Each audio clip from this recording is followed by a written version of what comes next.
Село Радејна се намира на југ од Цариброд, в рајона на Забрдието. Това е селото с најмногу свети места в Царибродска општина.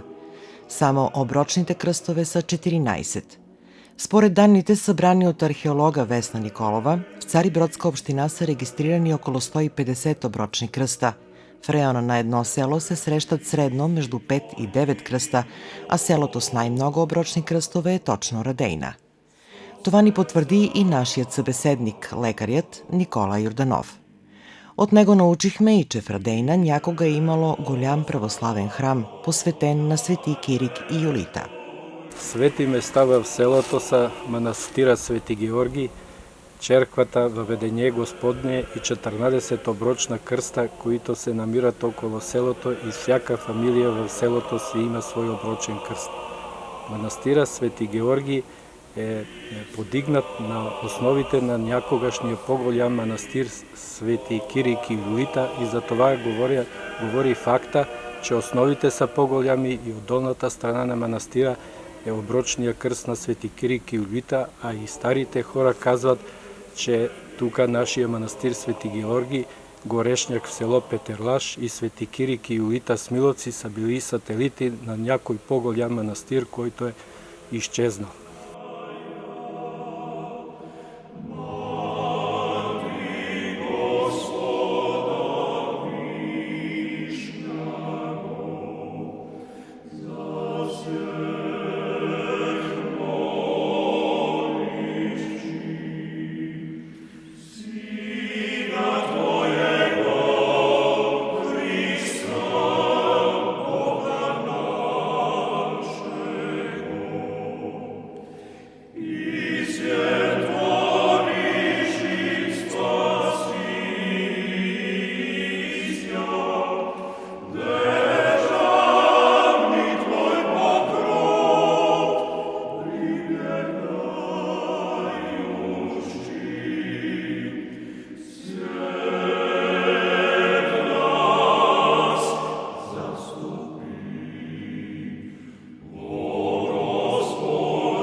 При манастира Свети Георги, којто се намира на 1,5 километра од селото, хората од селото излизат всяка година за Гергјовден на 6 мај. Всички честващи празника носят печено агне. Свештеникът благослови храната и отрязва дясната плешка од агнето за себе си. Съществуват дани, че този обичај само тук се е запазил до днес. Јорданов подробно ни разказа за всичките обичаи, сврзани с одбељазването на патронниот празник на селото. На 6 мај цело село идва тука и празнува празник Герговден и това е патронен празник на селото. Те се молят за здраве, за плодородие и за успех в живота. За Герговден са сврзани много обичаи и ритуали. И од ритуала започва още вечерта на вечерието на празника, когато стопанина на овците дава овесени јатки, односно както ние казваме зоб, а жените почват подготовките за обредните хлябове за празника. На утре ден рано сутринта овчаря изкаря овцете на кратка паша, която трае половин час до 1 час и това се казва попас. Жените за това време плетат венци от пролетни растения, от дрян, от люляк, от павит, от здравец и плетат 3 венца. Единия венец е за овцата, която е обягнила ягне, което ще бъде за домакинството, както ние казваме за домазлък. Другия венец е за ягнето, което остава на домакинството, а третия венец е за ведрото, което служи за доене. Когато овчаря докара овците, тогава слагат жените венците на овцата и на ягнето, които остават за домакинството. Жените също така украсяват входните врата на кошарата и входните врата на къщата с пролетни цветя, с здравец, с люляк, с дрян, с коприва пелин. Тогава на едно място, къде трябва да бъде доенето, се изкопва една дупка и в нея се ставя едно яйце от кокошка и дълбочината на тази дупка трябва да е такава, да яйцето потъне и бива прекривено с пръст, когато се стави ведрото върху него да го не щупи. Започва доенето и най-напред, когато започва доенето, с желязна гривна се минава 3 пъти преко ведрото, да се изкара всичко онова, което е отрицателно за семейството и за стадото. След това най-напред се дои овцата, която е обягнала ягнето за домакинството, и след това всичките овци наред. Когато се доенето завърши, млякото, което е във ведрото, тогава се подсири и се поставя в цетка, изцеди се и така стои в цетката, защото така ще на кобилка бъде ношено на манастира. От ведрото се взима се цветята, венеца се взима и се носи на потока и се хвърля във водата, за да водата отнесе всичко това, което е отрицателно и не е за семейството. А яйцето се вади из земята и се ставя във огнището, където се изпече, и като се изпече, дава се на овчаря, понеже яйцето е нещо, което е начало на живота и което символизира плодородие. След това, когато се доенето завърши, тогава агнето, което е жертва за празника, се внася в къщата. Къщата се най-напред прекади с тамян, а на агнето се дава да оближе камена сол.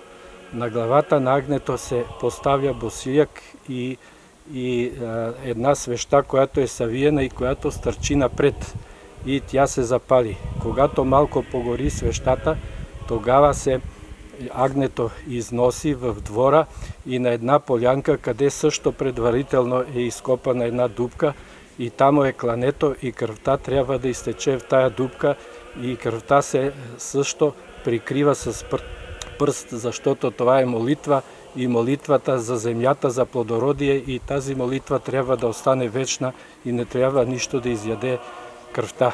Когато се изпече агнето, на този ден около 3 часа след обед се излиза на манастира. Взима се кобилката, на една страна е сиренето, на друга страна е печеното агне, а в ръцете се носят цветя, червено вино, пшеница и обреден хляб, който е със специални украшения за празника.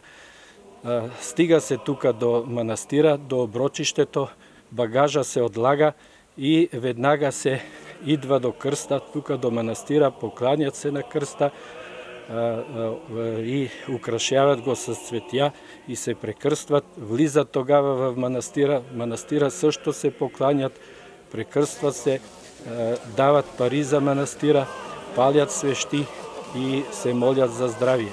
Когато се това завърши, свещеника до кръста, до манастира започва да чете молитва и след това върши поръсване на всички желаещи за здраве.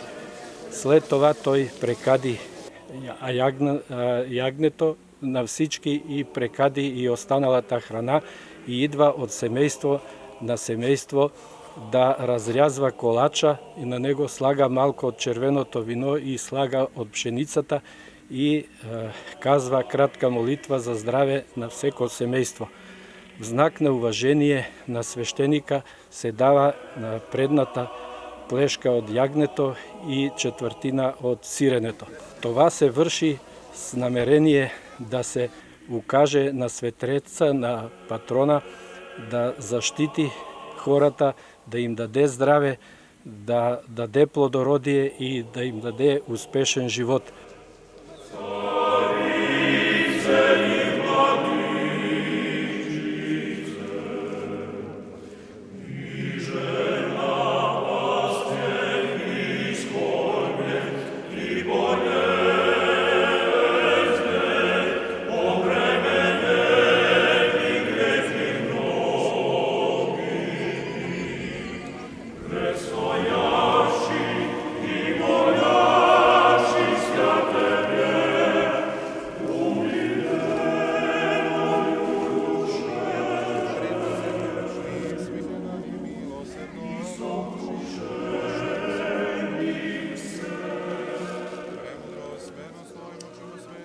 Младите хора и ден днешен спазват традицијата за одбелјазване на празника, но според Јорданов, за сожаление, повеќето од тези обичаи веќе се забравјат. Сега младите хора традицијата спазват, обаче обичаите веќе се губјат. Те се постепено оддалечават од своите корени, оддалечават се сашто така од духа на своите предци, од природата, од селото.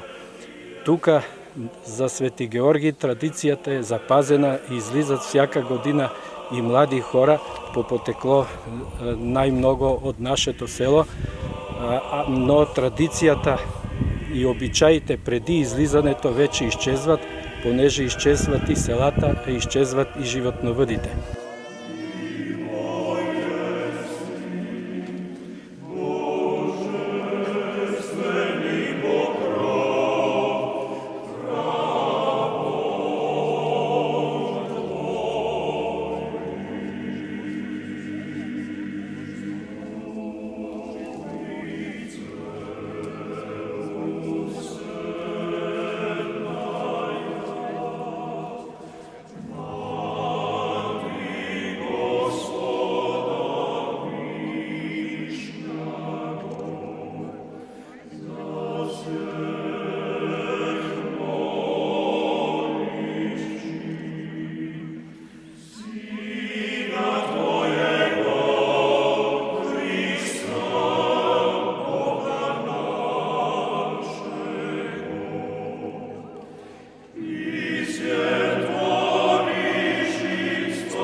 Манастирот на патрона Свети Великомученик Георги бе возобновен през 1997 година, а за празника през 2018 година црквата получи дарение од дирекцијата Вероисповедание кам Министерскиот совет на Република Българија, 6 икони за новија иконостас.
Вториот радеински православен храм е црквата Въведение Господне, посветен на празника Въведение на Пресвета Богородица, който се чества на 4 декември.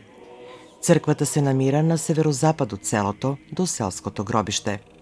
И този празник е патронен за село Радеина, тъй като празникът се отбелязва по време на големите коледни пости, приготвят се постни ястия. Съществува мнение, че поради постния празник радеинчани решили да имат още един патрон – Свети Георги. Не съществуват точни данни кога е построена църквата в Радеина, но до нея в един период е работило келийно училище, сподели Йорданов. Изграждането на черквата Въведение Господне е започнало още по турско време, а завършено е към края на 19 век. Имената на дародарителите се намират на стенописите вътре в черквата. Реновирана е 2005 година. Близо до черквата се намира оброчен крст на Въведение Господне и тогава хората от цяло село излиза тука. Това е на 4 декември и това е също патронен празник на селото. Тази слава селска е постна и когато жените излизат, обязателно донасят цветя, червено вино, пшеница и оброчен хляб със специални украшения за празника. До черквата се намира оброчище и когато се стигне тука, всеки си знае своето място и оставя багажа. След това идва до оброчния крст, където се покланя и се прекръсти и украсява оброчния крст с цветя и тогава се влиза в черквата. Вратата на черквата са ниско поставени, така че всеки, който влиза и да не иска, мора да се поклони на черквата, влиза вътре, прекръства се, дава пари за черквата, пали свещи и тогава се излиза до оброчището. Един от най-старите хора прекадва яденето и тогава хората си помежду си дават от яденето и дават си почит и като се това завърши, тогава те си отиват вкъщи.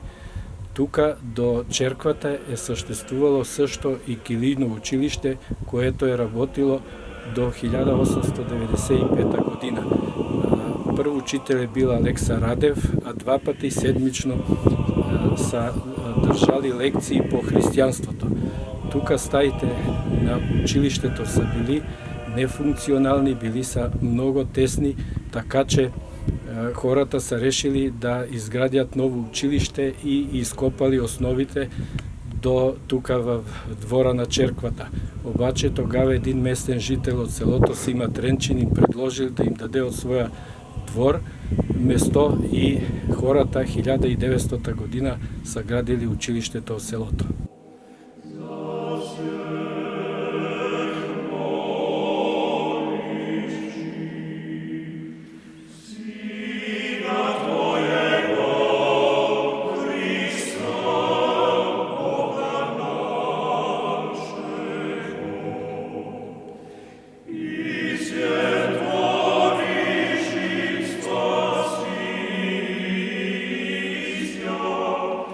Deja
Вече казахме в началото на предаването, че Радејна е село с најголям број на оброчни крстове, општо 14. Те обикновено се поставјани на определени пољани, крај извори, както и близо до старо дрво, најчесто дъб или круша. До самија крст се намира оброчиште. Тоа е елипсовидна редица од камъни и всеки в семејството знае кој камък е неговиот. И когато дојде, винаги исползва този камък. Когато изнася молитва, там слага трапезата. Оброчиштата се посветени на различни светци, на които хората вече над век и половина носят молитва за здраве, плодородие и благополучие.